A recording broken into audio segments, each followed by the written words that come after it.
Oksana Zabuzhko is a novelist, a poet, and a literary and cultural critic. She holds a doctoral degree in philosophy of arts from Taras Shevchenko University in Kiev.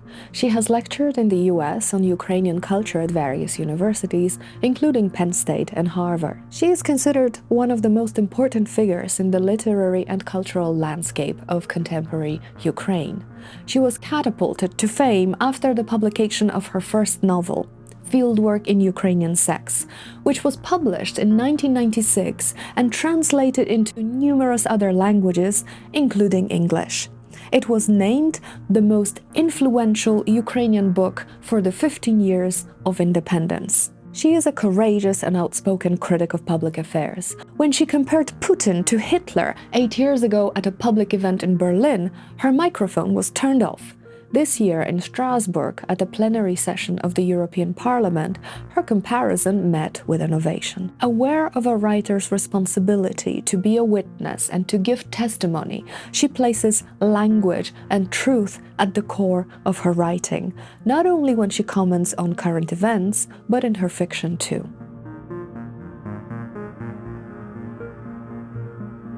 Fieldwork in Ukrainian Sex blurs the boundaries between the narrator and the author. Both are a Ukrainian poet who goes to the US as a visiting scholar and delivers lectures about Ukrainian culture. This postmodern gesture further emphasizes the responsibility of the writer to give testimony on the centrality of Ukrainian language and thus literature and culture, for the survival of its people, however difficult and at times tiresome such a task may be. The plot of this experimental narrative is likewise structured like a public testimony. It is a lecture in which the narrator talks about Ukrainian culture, placing it in the context of the country's history, as well as her failed relationship with another Ukrainian artist, hence the title, which also obscures the divisions between the scholarly and the poetic. I think that what makes this work so captivating is its complexity. It reaches to various registers and genres, obliterating the boundaries that are usually firmly in place. It is at once intimate and direct, but also public and formal. It is a lecture, a testimony, but also a confession and a private diary-like record.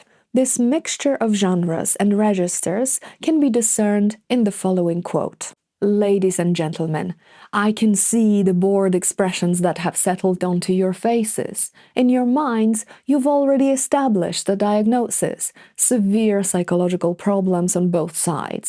A nationalist masochist, although this particular disease you're probably unfamiliar with, and an autistic maniac. This one is simpler." Leaving aside a somewhat problematic use of medical terms, what is happening in this quote is a diagnosis that the narrator presumes the audience gives to her and her lover, suggesting a dismissal on the part of the foreign listeners and also an overlap between the national and the personal malaise. In fact, it comes close to presenting national identity in terms of an illness. This will be an important theme of the text. It presents national identity in sexual terms and vice versa. The narrator analyzes her recently terminated love affair, the first relationship she's had with a Ukrainian, and comes to understand national identity through it. The abuse and physical pain she experienced occasion a reflection on the nature of Ukrainian character, especially when seen against Americanness, which provides a backdrop for her reflection. She calls the US a country governed by a code of compulsory happiness and contrasts it with Ukrainian character, which she compares self-consciously and ironically to a sign of purebred lineage. She carried her historical suffering like an act of defiance, like a blue ribbon from a pedigree dog show. She suggests understanding national identity in gender terms, but she avoids the trap of oversimplified representation as she probes the issues of past and present suffering, producing people who understandably find it difficult to avoid turning from the abused to the abuser. Trying to explain the violent character of her former lover, and her own putting up with it, the narrator asks, "What can I tell you? That we were raised by men fucked from all ends every which way. That later we ourselves screwed the same kind of guys, and that in both cases they were doing to us what others, the others, had done to them, and that we accepted them and loved them as they were, because not to accept them was to go over to the others, the other side, and that our only choice, therefore, was and still remains between victim and executioner, between non-existence and an existence that kills you." The last phrase is, in fact, repeated in the novel and presented as the only choice Ukrainians have. The Ukrainian choice is a choice between non-existence and an existence that kills you. Once again, she resorts to explaining the national character through the lens of an intimate relationship. One cannot be understood otherwise than from the perspective of the other. National identity, any national identity, is, in a sense, an abusive relationship, shaped by forces of history that are beyond individual control. But there is hope in all of that. The narrator ultimately proclaims that the vicious circle of violence can be broken, saying, "Only love protects us from fear," but also asking who or what will protect love itself from fear. The answer and the text's overall message is that creativity and art have the power to overcome fear.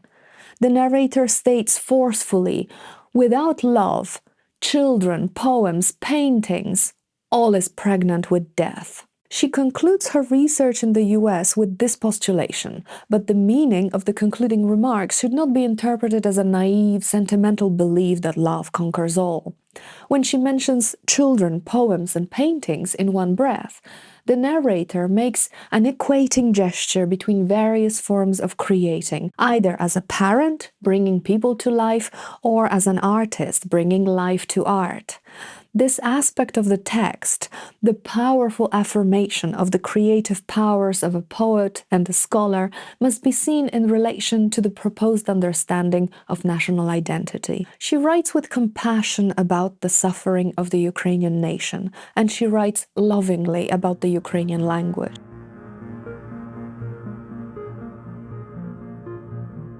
The narratorial voice in Fieldwork in Ukrainian Sex speaks directly to foreigners, Americans, in a language that is not her first, about issues that the listeners find strange, inexplicable, and boring. This resistant audience is at the point of leaving when the lecturer reveals her final point about poetry, writing, and art and creativity. Ladies and gentlemen, I feel a little awkward raising this issue now. Obviously, it's more suited for a sermon than a serious academic paper, and I can see you, one after another, leaving the auditorium with sarcastically curled lips. Crazy stuff, typical Slavic mysticism, your auditorium seats noisily snapping back. Just a moment, I'm asking for just 1 minute of your attention. I've even prepared, just to keep things comme il faut, a quotation for you here. I apologize that it's not from Derrida, Foucault, or Lacan, but quite the contrary, from Jakob Böhme. When Satan was asked why he left heaven, he replied that he wanted to be an author. Playing constantly with American stereotypes about Slavs and Slavic stereotypes about Americans, the narrator publicly and playfully performs her foreignness. Defiantly quoting not from a fashionable French philosopher but from a Silesian mystic, at the same time she is suggesting quite explicitly that an act of creation is a divine privilege and power. She wonders, who can tell us? Poems, do they only predict, or do they, God help us, construct our future for us, summoning from the teeming multitude of possibilities within it that one which they name? We could interpret Fieldwork in Ukrainian Sex in terms of Hélène Cixous's écriture féminine, or we could define it along the lines suggested by Tamara Hundorova, who classifies it as post-Chernobyl literature. But I'd like to suggest that it is more productive to see it as an expression of the love of language and the assertion of the power of creation in language. The narrator reminds herself, your home is your language, a language only about a few hundred other people in the whole world can still speak properly. It would always be with you, like a snail's shell, and there would not be another non-portable home for you, girl, ever, no matter what you do. This language might be a blessing and a curse, but there is no escaping it, and it is only when the writer accepts the burden that she can set herself free. A similar concern over the ability to use the language in a fully conscious way appears in Zabuzhko's other texts. She laments the young generation's short attention span and voices her suspicion of their ability to write a full sentence, which hinders their capability to reflect upon their lives independently. But her outlook is not entirely bleak. She stresses the continuity and responsibility for the future, saying, if a tree is cut, there are no apples. If a tree is felled, there is only a stump. We have stumps at every step, and only sprouts grow from them. But sprouts continue to grow, and eventually stumps can grow again into trees. We are alive, and it could be worse. From the writer's responsibility and her love of the language comes her optimism. We are alive, and it could be worse, is the best expression of this love and empathy, which have the power to transform our lives into a meaningful endeavor.